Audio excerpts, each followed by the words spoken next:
காட்டிலே வாழ்ந்து கனவாய் போனவள் நாட்டிலே பிறந்து வளர்ந்தாளே. நாளாகி வேளையும் வந்ததும் நங்கையும் புறப்பட்டு சென்றாளே. வீட்டுக்குள் விரதம் கொண்டு கிடந்தவள் பீறு கொண்டெழுந்து நின்றாளே. வீணப்பயல்களின் ஆணவம் போக்கி வெற்றி கொடி கட்டச் சென்றாளே.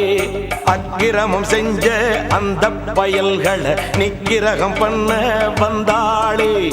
ஆதிபராசக்தி போல் இங்கே வந்திவ நீதிய காத்து ஜெயிப்பாளோ.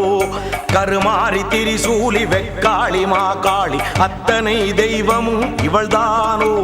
ஆத்திரம் கொண்டந்த பேய்களை கொன்றொரு சூத்திரம் சொல்ல வந்தாளோ. புது சூத்திரம் சொல்ல வந்தாளோ.